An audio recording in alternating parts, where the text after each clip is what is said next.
Bonjour à tous, très heureux de vous accueillir dans cet auditorium de la réunion des musées métropolitains. Beaucoup d'entre vous savent que nous avons souhaité, il y a maintenant 9 mois, réunir les musées de la ville de Rouen, les musées du département, quelques équipements de la métropole dans un dispositif qui les rassemble et qui, j'espère, les projette vers un ambitieux projet culturel.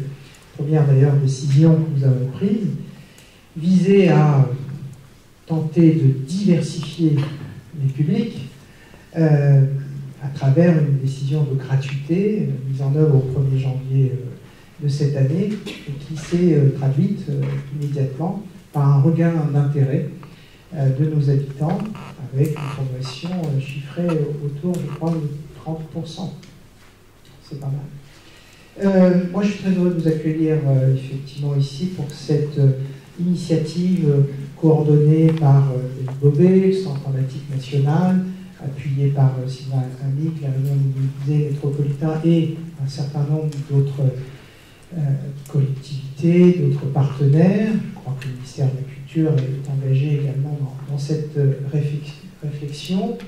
L'objectif qui est le nôtre est évidemment comment dire ça, plus que jamais de vivre ensemble, alors même qu'au fond on est terriblement différents.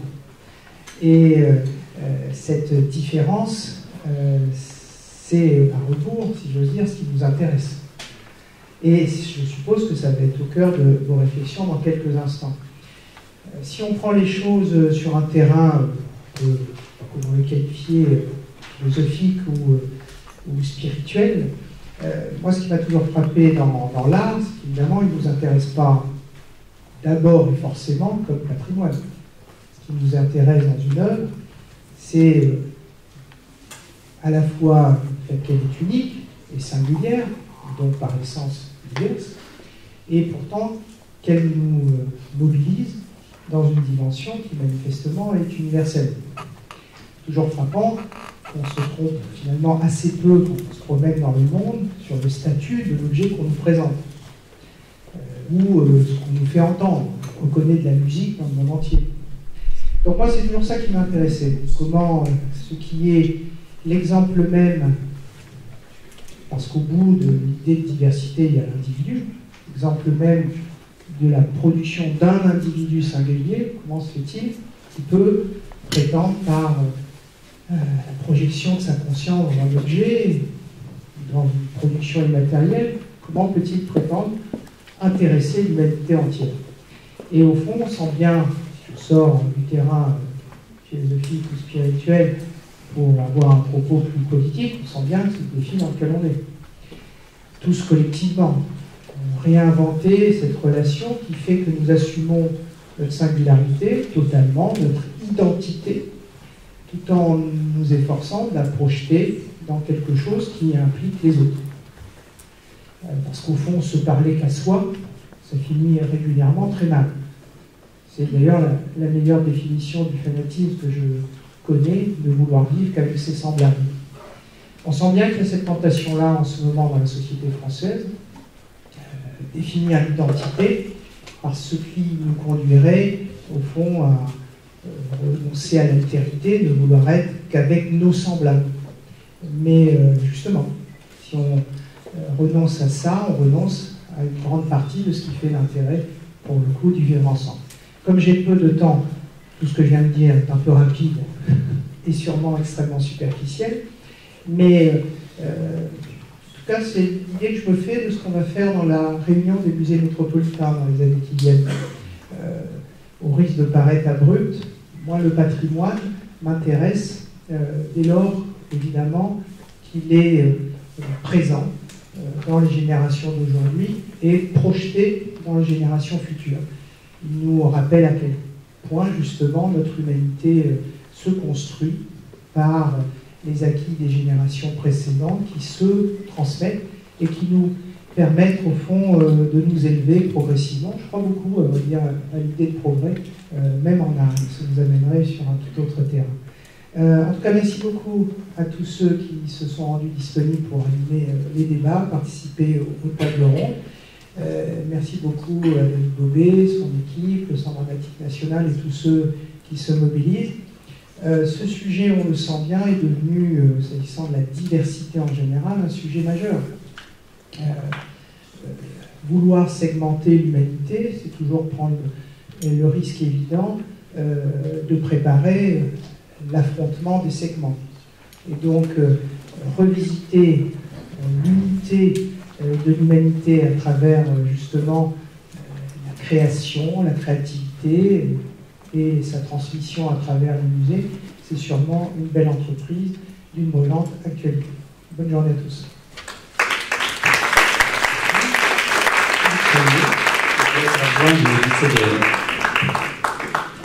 Merci, bonjour à tous. Voilà, je représente dignement David Bobet qui ne peut pas être parmi nous cet après-midi, pour de bonnes raisons. Il est à Caen, au théâtre de Caen, où il répète son premier opéra, voilà, le Stravinsky, le Rex Progress. Donc voilà, il s'excuse.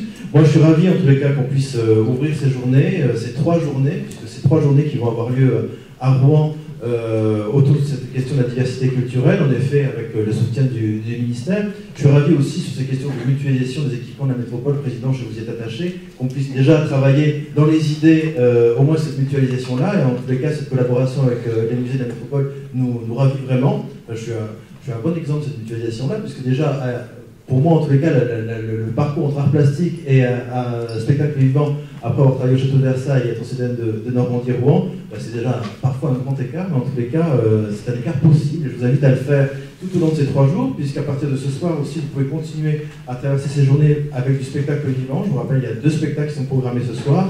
Un au Deux-Rives, au Théâtre des Deux-Rives, qui s'appelle Paris, et ensuite justement par David, qui traverse bien ces questions et qui pose bien ces questions de la diversité culturelle. Il y a également un spectacle au Rexy à Mont-Saint-Aignan, Finir en beauté, mis en scène par Mohamed Al-Khatib, un des grands succès du Festival d'Avignon il y a 1 an. Et puis, demain, des performances aussi qui ont lieu et qui sont organisées avec le FRAC. Je vois Véronique qui est dans la salle, voilà. Avec la galerie MAM de Marie-André Malville. Voilà, en tous les cas, tout un programme que vous avez, je crois, dans les mains, dans le dépliant, à parcourir, et que je vous invite vraiment à découvrir. Et puis, je vous souhaite surtout de bons débats, de bonnes rencontres, et puis plein d'idées qui vont naître, et qui vont, en tous les cas, susciter des questions sans doute. Merci.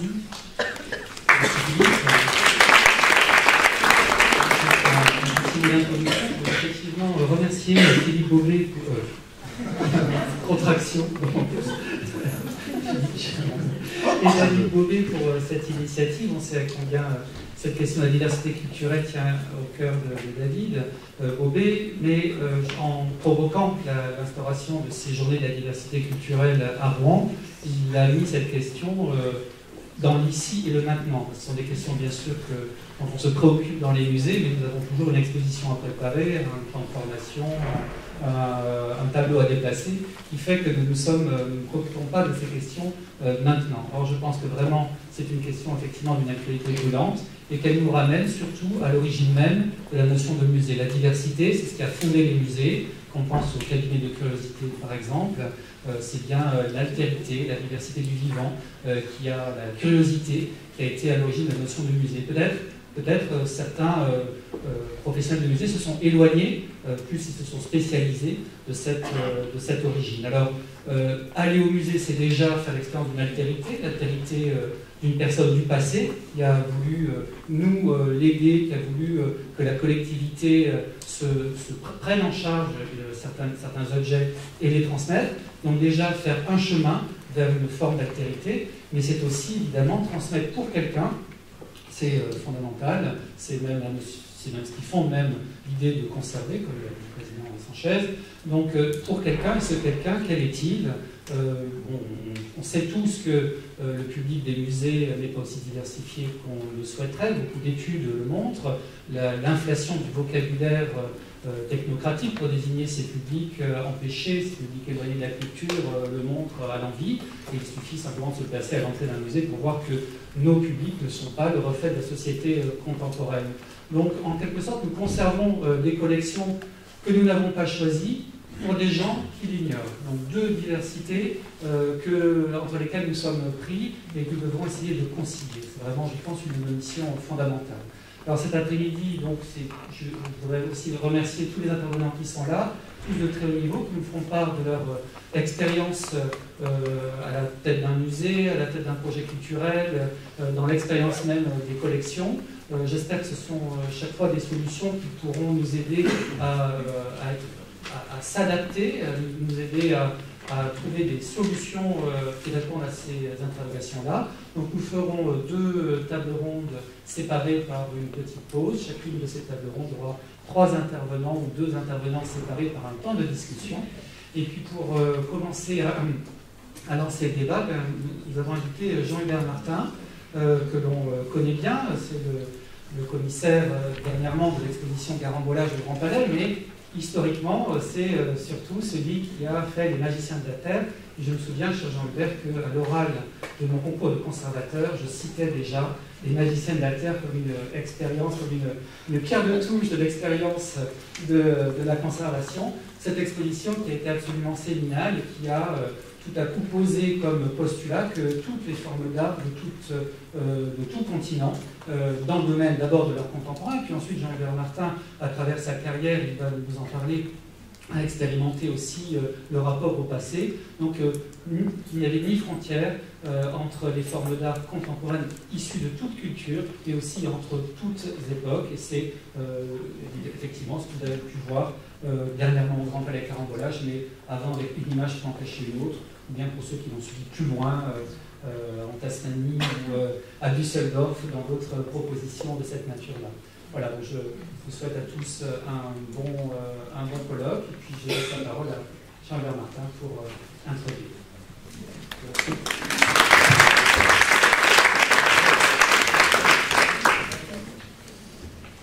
Bonjour, je vais faire un survol forcément très rapide étant donné un temps imparti de 8 expositions que j'ai faites.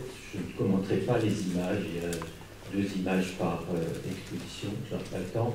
Et puis je reviendrai sur une dizaine de points qui me semblent des sujets de réflexion importants pour la manière dont on peut imaginer le travail dans les musées dans les années qui viendront.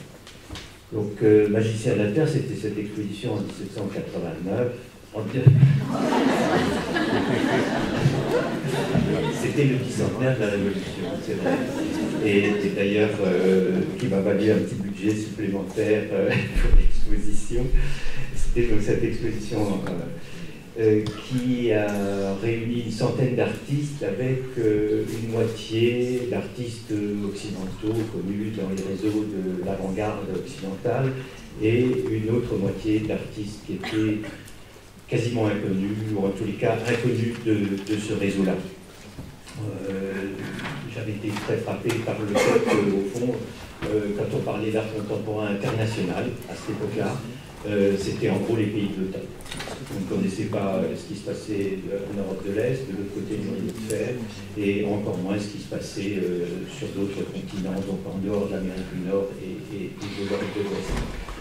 L'idée, c'était de partir des idées de Lévi-Strauss, d'une idée d'égalité des cultures et de traiter tous les artistes sur un pied d'égalité en partant de l'idée simple que l'art, c'est toujours fait avant tout par des individus, même si quelquefois ils sont en groupe, mais que ce sont des individus qui le font et qu'en identifiant ces individus dans le monde entier, on pouvait arriver à faire dialoguer des œuvres qui étaient extrêmement différentes, alors qu'on me disait que c'était interdit et impossible, qu'on n'avait pas le droit de mettre des artistes appartenant à des cultures différentes les uns côté des autres.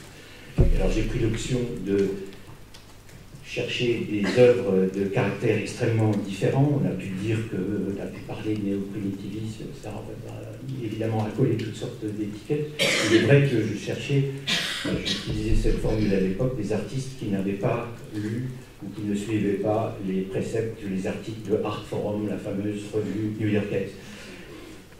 Et du coup, ça aboutit à pas mal d'incompréhension, parce que j'ai été amené à montrer des artistes qui travaillaient pour leur communauté, qui travaillait à l'intérieur d'un contexte extrêmement étroit et qui n'avait ni le souci ni l'intérêt de rentrer dans ce fameux réseau de l'art contemporain international, qui est celui qui passe par les galeries, les collectionneurs, les musées et les universités.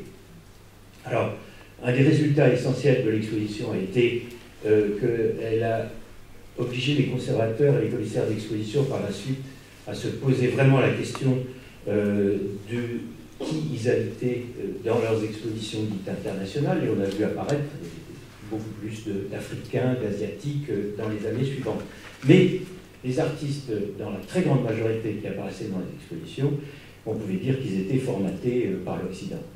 Alors que l'idée de magicien de la Terre, c'était, et ça n'a pas été compris à l'époque, et peut-être même pas encore tout à fait maintenant, était de remettre en question, en fait, l'expertise et le jugement que l'Occident apporte sur l'art du monde entier, et par conséquent de s'interroger sur toute la manière dont nous gérons l'histoire de l'art et l'histoire de l'art même des autres cultures, de s'interroger sur les hiérarchies de genre, les hiérarchies techniques, sur les questions d'art majeur, d'art mineur, et je peux dire que aujourd'hui encore, c'est pas tout à fait compris, puisque, comme vous le savez, il y a le Centre Pompidou a fêté un anniversaire des 25 ans de Magicien de la Terre il y a 2 ans, et j'ai vu certains éditorialistes continuer à parler des artisans qui étaient dans Magicien de la Terre. Sous-entendu, évidemment, les Africains sont des artisans, et nous avons des artistes. L'exposition était répartie entre 2 lieux, entre la Grande Halle de la Villette et le Centre Pompidou, ce qui ne lui a pas été tout à fait bénéfique, parce qu'on a perdu quasiment la moitié des visiteurs d'un lieu à l'autre. Il y a eu environ 200 000 visiteurs au Centre Pompidou, et il n'y en a eu que 100 000 à la Villette, parce que pour les Parisiens, c'est vraiment un petit peu trop loin de prendre le métro pour aller jusque-là. Par contre, ce qui est intéressant, c'est, je le constate toujours encore aujourd'hui, par des gens qui venaient de l'étranger, eux ont vu l'exposition dans les 2 lieux. Elle a été très mal comprise et rejetée, on peut le dire, au moment où elle s'est tenue. Et il a fallu à peu près une demi-douzaine d'années pour que les choses se rétablissent et que les avis positifs équilibrent à peu près les avis négatifs. À la suite de ça, j'ai été invité à faire une collection d'art contemporain au château de Voiron, dans le Deux-Sèvres, qui est au nord de Poitiers. C'est un château du XVIe, XVIIe siècle. Et je me suis intéressé en fait à cette question à cette interdiction qui faisait qu'on ne pouvait pas montrer, disait-on, des œuvres d'artistes de cultures différentes dans le même espace.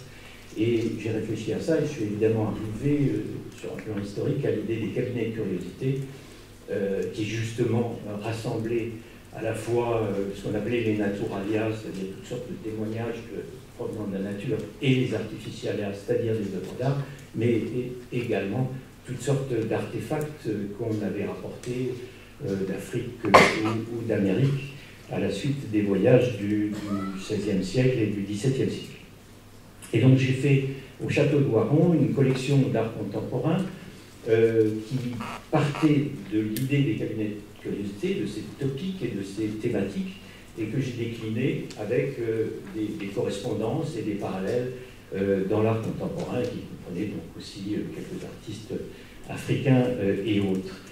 Et je me suis beaucoup intéressé à ce moment-là à la question qui est celle de l'émerveillement, et qu'on trouve justement dans la dénomination des cabinets de curiosité. En allemand, on les appelle Wunderkammer, c'est-à-dire les chambres d'émerveillement, et de chercher à susciter cet émerveillement chez le public avec des œuvres un petit peu étonnantes. Et j'y ai surtout appris une chose très importante, c'est que un phénomène, enfin une manière de montrer des œuvres d'art contemporain qui est assez courante dans notre milieu, dans notre microcosme de l'art contemporain, consiste à les mettre en opposition à un décor ancien, à un décor qu'on considère appartenant à la beauté classique de notre culture.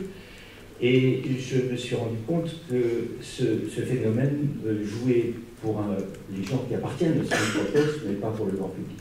Et donc je me suis vraiment employé à faire en sorte que toutes les œuvres qui étaient commandées, pour la plupart, certaines appartenant au FNAC, déposées dans ce château, soient en accord avec le décor du XVIe, XVIIe siècle et avec l'architecture, et constituent une sorte d'harmonie générale.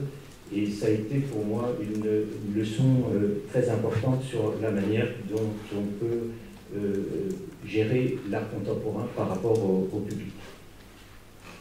En 2001, à Düsseldorf, j'ai fait une exposition sur des hôtels religieux d'aujourd'hui. Non pas une exposition historique sur les hôtels, mais une exposition sur ce lieu où apparaissent les divinités, ou la divinité, ce lieu qui est géré toujours par un certain nombre de règles, quelquefois très strictes, qui existent dans beaucoup de religions, et qui donnent lieu à des expressions visuelles d'une richesse absolument incroyable et en constant devenir, en constante évolution et élaboration. C'était pour une raison assez simple. Je voulais poser la question de dire, est-ce que l'art religieux d'aujourd'hui dans le monde, avec ces exemples créatifs, est-ce de l'art ou est-ce que ça n'en est pas? La question n'a pas été très bien comprise à Düsseldorf. L'exposition a eu un succès honorable. Mais en fait, le problème essentiel reste que le microcosme de l'art contemporain se considère comme agnostique ou athée et refuse l'art religieux, surtout celui d'aujourd'hui. C'est-à-dire qu'on est dans une situation où, si vous voulez, dans notre histoire, se sont rabattus sur ces expressions religieuses, d'une part le colonialisme et d'autre part la modernité, qui font qu'on les a exclus du domaine de l'art contemporain. Donc c'est évidemment un projet auquel je suis arrivé à la suite des réflexions sur Magicien de la Terre, et tout ça interroge bien entendu la rigidité de nos catégories, de l'histoire de l'art, de l'ethnologie, de l'anthropologie, etc. Voilà un exemple d'hôtel coréen pour éviter les accidents à une voiture. Je suis arrivé à la direction du Museum Kunstpalast à Düsseldorf en 2000, et c'est un musée qui est équivalent au grand musée de province français. Il y a une collection qui va de l'Antiquité jusqu'à l'art contemporain, et qui était ordonnée, j'allais dire évidemment, de manière chronologique. Quand on en faisait le tour, on s'apercevait que cette chronologie, à moins d'être vraiment un spécialiste de l'histoire de l'art, quelqu'un de très informé, elle était complètement insipide, elle ne voulait rien dire, parce qu'en fait, il y avait des espèces de lacunes absolument énormes, comme les connaissent les conservateurs quand ils veulent avoir cette espèce d'ordonnance, cette séquence évolutive impeccable, qui faisait que ça ne voulait pas dire grand-chose. Et donc, j'ai demandé à deux artistes de Düsseldorf, Thomas Huber et Bogom Jaeger, de refaire complètement la présentation du musée, l'accrochage, avec moi. Et nous sommes partis sur l'idée de faire des regroupements thématiques. Alors, des thématiques très traditionnelles et simples, qui étaient le paysage, la nature morte ou le portrait, mais également des questions beaucoup plus larges, des questions de société d'aujourd'hui, auxquelles nous avons essayé de répondre avec des œuvres du musée de toutes périodes et éventuellement de cultures différentes. Donc ça aboutit à une présentation, à un accrochage qui faisait appel beaucoup au visuel, au regard, et à des des questions qu'on pouvait se poser d'une manière générale et qui n'étaient pas liées directement à l'histoire de l'art. Il n'y avait pas de cartel, il n'y avait que des numéros à côté des œuvres et on recevait avec le ticket d'entrée un petit livret qui donnait toutes les nomenclatures d'auteurs, de titres, de dates dans le petit livret. Et enfin, là, vous voyez un exemple de pédagogie du visuel par le visuel, comme je crois qu'on pourrait les multiplier, avec un tableau d'Albers à gauche et un tableau de Van der Neer, Candole et JPS à droite, et on peut évidemment lire toute la composition du tableau néerlandais du XVIIe à travers cette succession de carrés de Albert. Et voilà une sculpture de Messerschmitt. Cette présentation a fait scandale dans le milieu des conservateurs. Il y a eu un énorme débat, il y avait les pour et les contre. C'est intéressant de savoir que le clivage s'est beaucoup concentré sur le fait que j'annonçais que c'était la présentation de la collection permanente pour plusieurs années, sans dire exactement, enfin en gros c'était 3 ans. Et beaucoup de collègues m'ont dit que si j'avais fait une opération du même genre comme une exposition temporaire de 3 mois, ils n'auraient pas réagi. Mais le fait que la collection soit ordonnée de cette manière-là, pour eux, était une remise en cause de leur légitimité en tant que conservateurs qui ont justement cette tâche, cette fonction de choisir les œuvres et de les mettre en ordre. Et donc, ça a provoqué pas mal de tensions, même au sein du musée, mais ça nous a valu évidemment une grande couverture médiatique. Et l'exposition, enfin cette présentation a été très bien reçue par les jeunes de Düsseldorf. J'ai fait ensuite avec deux autres commissaires une exposition à Venise en 2007 au Museo Fortuny. C'est un endroit dans un palais vénitien tout à fait remarquable avec ces tissus de Fortuny qui recouvrent les murs de la salle majeure au premier étage. Et nous avons mis l'art contemporain en regard avec des œuvres d'art ancien ou même des pièces que nous avions choisies dans le musée d'histoire naturelle de Venise. Et cette exposition a eu pas mal de succès, un succès tel, on pourrait dire, qu'on pourrait s'interroger un peu sur les motivations des visiteurs de Biennale de Venise, qui au fond trouvaient là, dans cette exposition où il y avait beaucoup d'art ancien, un grand intérêt, peut-être aussi grand, peut-être mieux que dans l'art contemporain. Elle a eu 55 000 visiteurs, ce qui était quasiment un record pour le Museo Fortuny. Et on s'est beaucoup amusé. Là aussi, il n'y avait pas de cartel exactement sous les œuvres. Et par exemple, vous voyez sur la droite cette grande forme grise que des gens ont pris pour un Louis bourgeois et qui était en fait une oreille d'éléphant.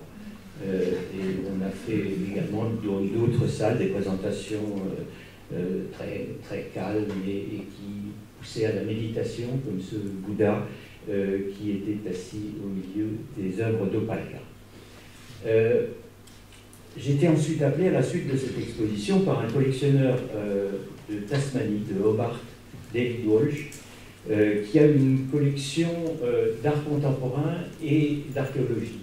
Archéologie égyptienne, gréco-romaine, précolombienne, et qui mêle les œuvres dans la présentation de son musée. Là aussi, sans cartel, il n'y a absolument rien d'écrit dans le musée, avec des voisinages quelquefois assez audacieux, des analogies et des regroupements qui sont plutôt stimulants. Et on m'a demandé de faire une exposition à partir de sa collection, à laquelle j'ai adjoint la collection du Tasmanian Museum and Art Gallery. Et alors, ça a été l'occasion de cette présentation à l'entrée de l'exposition, qui voulait montrer une sorte de vue très générale de tous les artefacts, de tous les objets qu'on peut rencontrer dans le monde. Évidemment, c'est absurde, puisqu'il y en a quelques-uns sur ces différents podiums, mais il y avait là les différents éléments qui étaient représentés, les sens, les différentes cultures, pour montrer que le musée peut-être peut nous aider à avoir cette sensation que l'on peut encore avoir des idées très générales et avoir une appréhension du monde sans rentrer dans des connaissances extrêmement complexes que plus personne ne peut maîtriser aujourd'hui quand il s'agit des différents domaines de la connaissance. Et ça a été l'occasion aussi de redécouvrir une collection formidable qui était en fait un petit peu oubliée, alors qu'on avait continué à acheter des pièces jusque dans les années 60, une collection de tapas, c'est-à-dire ces tissus en quelque sorte, mais qui ne sont pas des textiles, qui sont faits à base d'écorce en Océanie, et une collection tout à fait remarquable qui a pu être montrée à ce moment-là. Et puis, donc, tout récemment, j'ai fait cette exposition au Grand Palais qui s'appelait Carambolage, où j'ai sélectionné des œuvres appartenant à toutes sortes de cultures et à des périodes très différentes, qui, toutes d'une manière ou d'une autre, ont un rapport avec l'actualité, avec l'art contemporain, mais pas seulement avec l'art, avec notre manière de sentir et d'approcher des œuvres d'autres cultures ou très éloignées de nous, et qui avaient à chaque fois des relations avec ce qui se fait aujourd'hui, avec notre manière de penser. Et bon, on peut peut-être se poser la question s'il n'y a pas là, dans quelques cas au moins, des chefs-d'œuvre de demain. Parce qu'en fait, quand on y réfléchit, ce que nous appelons les chefs-d'œuvre aujourd'hui sont toujours encore, pour leur très grande majorité, des œuvres qui se réfèrent à une certaine esthétique classique issue de la Renaissance, et nos paradigmes ont changé. L'art contemporain nous a ouvert de nouvelles portes, a ouvert de nouvelles voies, et peut-être peut-on retrouver à travers ces œuvres justement des correspondances qu'on n'avait pas vues jusqu'à présent et qui leur donnent une valeur tout à fait novatrice. Ce qui était très original dans l'exposition, c'est que pour ordonner toutes ces choses extrêmement variées, extrêmement différentes, j'ai utilisé une vraie séquence, comme un jeu de domino, comme une bande dessinée, ou si vous voulez en termes littéraires, en termes linguistiques plutôt, c'est un espèce de marabout de ficelle, celle de cheval, c'est-à-dire qu'on pouvait suivre du début à la fin une séquence, chaque œuvre était annoncée par la précédente et prédisait la suivante. Et c'était un petit jeu, on n'était bien sûr pas du tout obligé de le suivre, mais on a vu là des œuvres qui étaient sans doute considérées comme mineures autrefois et qui aujourd'hui ont sans doute un nouveau relief. Il y avait des passages assez humoristiques d'ailleurs, comme ce chat de Giacometti qui poursuit une petite musaraigne égyptienne en bronze. Et si les expositions que je vous ai montrées là apparaissent comme une sorte d'évolution dans la manière dont je les ai conçues, il y en a une autre dont je voulais quand même dire aussi un mot, qui est une image peut en cacher une autre. C'était une exposition en 2009 au Grand Palais sur la question des images ambiguës. Vous connaissez tous les tableaux d'Arcimboldo, mais il y a des dizaines d'autres œuvres extrêmement variées et différentes depuis la Renaissance, mais il y en avait aussi auparavant, qui fonctionnent justement sur cette ambiguïté de la forme, c'est-à-dire à un moment donné où l'artiste, avec la même forme, veut suggérer deux interprétations et deux sens différents. Quelquefois, ça peut aller même au-delà de deux chez des artistes de grand talent qui ont utilisé cette méthode, comme Salvador Dali par exemple. mais ça a ouvert une sorte de nouveau champ de la recherche, parce que jusqu'à présent, les historiens d'art considéraient ces phénomènes comme tout à fait marginaux et accessoires et à la limite de la rigolade. Et on s'aperçoit maintenant qu'il y a eu des miniatures dans le monde persan et indien au XVIIe siècle, avec des animaux qui sont aussi complètement composites à partir de toutes sortes de personnages, et que ça peut tout à fait être comparé à Archibaldon, et on est en train de se poser très sérieusement la question de savoir s'il n'y a pas eu contact dans un sens ou dans l'autre. On ne saurait pas dire encore si l'un a influencé ou si une culture a influencé l'autre, mais on se pose la question de ces contacts de manière de plus en plus sérieuse. Là, vous voyez l'une des salles de l'exposition. Voilà, donc j'aimerais revenir juste sur quelques points qui me paraissent des sujets de réflexion importants à partir de ces expositions. Comme vous l'avez vu, l'accrochage à Düsseldorf faisait appel à l'intervention des artistes. Je crois que c'est un phénomène auquel on pourrait faire de plus en plus appel. Quand je pense à l'intervention d'artistes, je ne pense pas tellement à ce qu'on a beaucoup fait à Paris les dernières années, mais d'une manière un petit peu facile, en demandant à un artiste de mettre une œuvre à côté de l'une ou l'autre dans un grand musée, ce que j'appellerais un peu la cerise sur le gâteau, mais beaucoup plus de leur demander d'intervenir dans la présentation des œuvres, dans l'ordonnancement des œuvres, parce qu'ils ont une capacité d'imaginer le rapport, la manière dont l'artiste a créé l'œuvre que nous ne pratiquons pas très couramment en tant que conservateurs. Et ça peut ouvrir des voies extrêmement intéressantes. Et de la même manière, il nous pousse à nous intéresser aux intentions artistiques qui sont primordiales. Et je crois qu'il faut en parler aujourd'hui d'une manière très forte, parce que nous avons affaire d'un autre côté à un accroissement de règles systématiques de conservation préventive, qui sont quelquefois appliquées sans discernement, et qui sont des règles qui ont un caractère absolu, sans se poser la question de savoir s'il faut les appliquer à toutes les œuvres ou simplement à des chefs-d'œuvre absolus de Léonard de Vinci, de Michel-Ange, et pas forcément à une œuvre d'art contemporain. Et je pense que ce sont des questions qu'il faut se poser aussi, parce que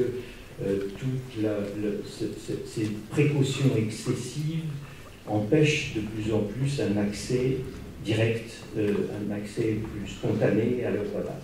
Et je crois qu'il y a des équilibres qu'il faudra trouver dans l'avenir. L'histoire de l'art n'est qu'une des interprétations de l'art, ce n'est pas la seule possible, et je pense que les musées auront tout intérêt dans l'avenir à se poser la question justement d'autres types d'interprétations pour se rapprocher sans doute du public et lui offrir d'autres possibilités d'accéder à l'art. Et comme nous le disons quelquefois dans la profession, on ne va pas au concert pour apprendre l'histoire de la musique, on y va avant tout pour entendre de la musique et après coup éventuellement s'intéresser à son histoire. Et je pense que les musées auraient tout intérêt à adopter une attitude similaire. Et sans doute faut-il aussi qu'on compare les œuvres d'art, non pas toujours à l'art, non pas toujours rester dans un système fermé, mais comparer les œuvres d'art, même anciennes, pourquoi pas, à la bande dessinée, au cinéma, à toutes sortes de ces autres phénomènes qui rentrent dans le champ visuel, mais qui ne sont pas forcément dans la catégorie art.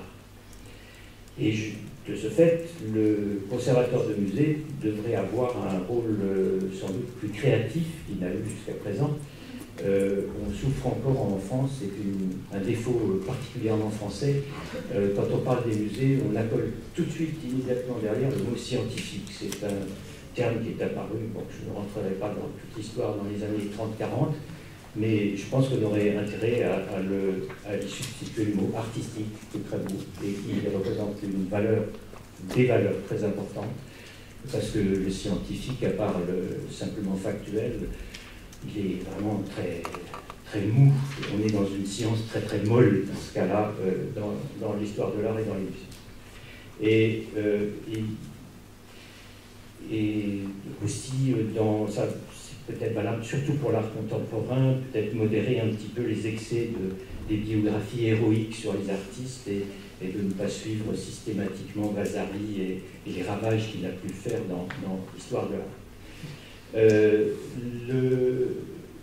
La pensée analogique est aussi une manière d'aborder l'art qui est tout à fait celle des artistes, qui la pratique sans arrêt. Et puis on la retrouve chez tout le monde, aussi bien chez un artiste comme Raymond Ins qui fonctionnait totalement là-dessus, que chez Valéry. Et on aurait intérêt, puisque c'est celle qui fournit le poétique d'ailleurs, on aurait intérêt à la mettre en valeur aussi dans les musées, de la même manière que de ne pas oublier que chez les artistes, il y a une pensée visuelle qui ne passe pas forcément par le langage, qui est à l'œuvre et que nous pouvons aussi utiliser dans les musées.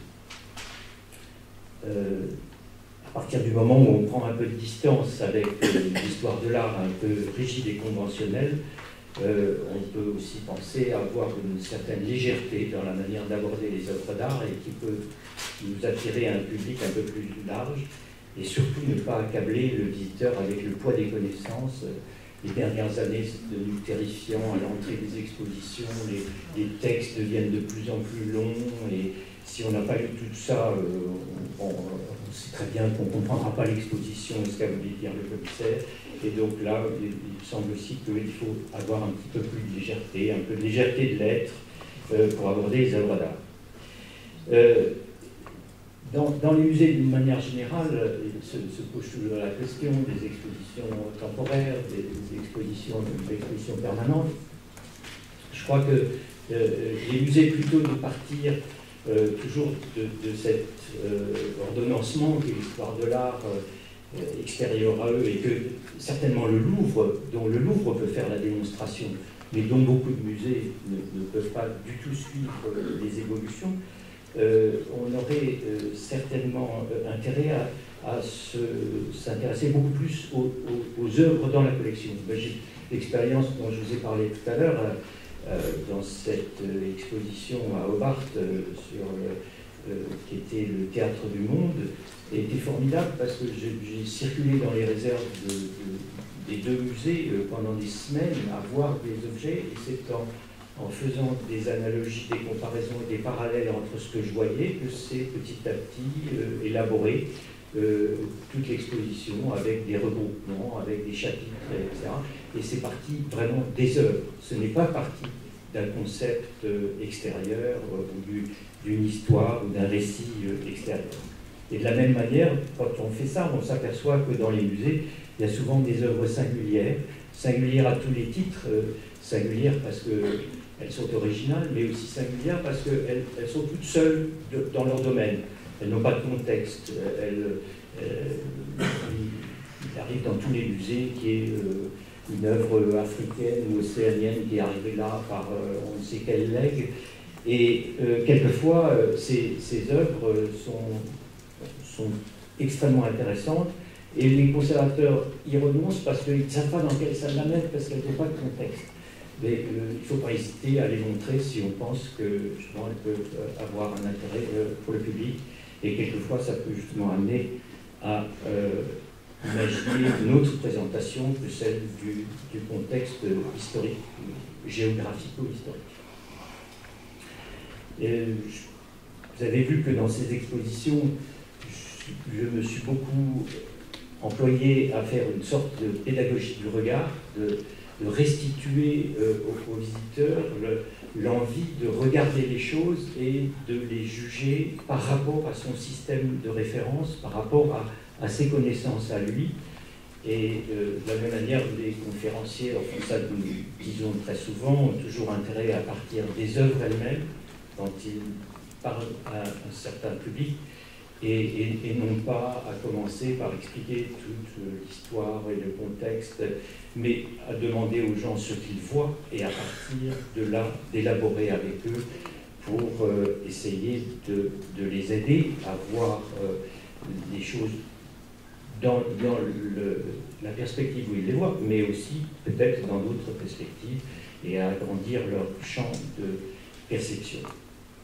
C'est donc, voilà, je plaide pour un rééquilibrage, si vous voulez, dans les musées en faveur de la sensation et de l'émotion, et qui doit prendre le pas sur les énonciations de récits mythologiques ou bibliques avec tous leurs noms très complexes que les gens retiendront ou ne retiendront pas, mais au contraire de leur montrer de quoi il s'agit dans le sujet d'une peinture du XVIIe. Il y a souvent un drame qui s'y passe et de se focaliser sur la manière dont le drame est mis en scène et non pas tant sur l'énonciation des différents personnages du récit en question. Tout ça se passe dans un contexte aujourd'hui de mondialisation. C'était bien le sujet de Magicien de la Terre en 89. Mais tout ça nous amène aussi à nous interroger sur l'histoire de l'art telle qu'on la pratique en gros, bien que les choses soient en train de changer énormément, et ça évolue très rapidement. Mais on sait bien que notre histoire de l'art conventionnel, elle est coloniale, elle est donc totalement ethnocentrée, elle est complètement vue d'un point de vue européen. Et on ne sait d'ailleurs pas du tout si on va arriver à élaborer un récit, est-ce possible, qui puisse tenir compte de toutes les cultures du monde et de toute l'histoire. On ne sait pas si c'est possible, mais en tous les cas, on ne peut plus simplement se reposer sur l'histoire telle qu'on l'a pratiquée jusqu'à présent.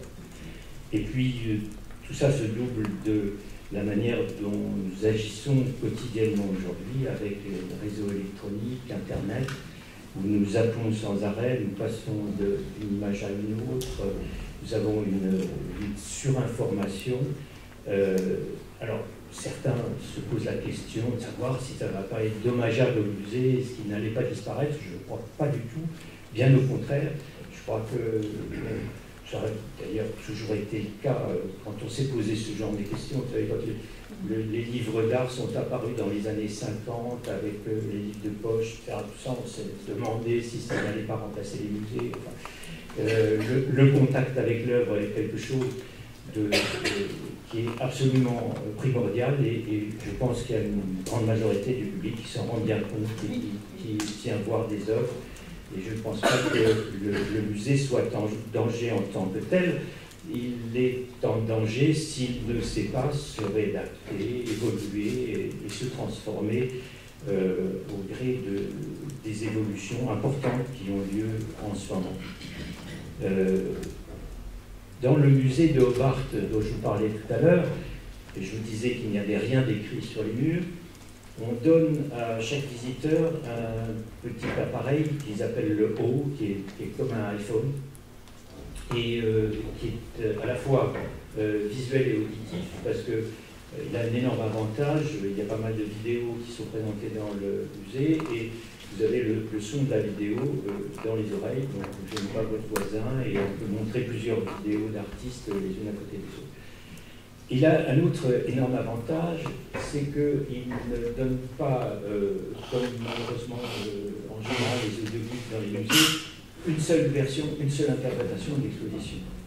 Il donne 3 ou 4 versions différentes, et vous avez la première qui est évidemment la version histoire de l'art et les datas, les faits sur l'œuvre, mais vous avez des interprétations littéraires, quelquefois aussi plutôt humoristique, et même le commentaire du collectionneur qui donne des avis, qui dit dans quel contexte il a acheté l'œuvre, qui raconte même des histoires invraisemblables comme des meneurs qui essayent de lui échanger une œuvre en lui en donnant une autre, et il dit qu'il trouve ça insensé parce que l'artiste essayait de la voir en fait.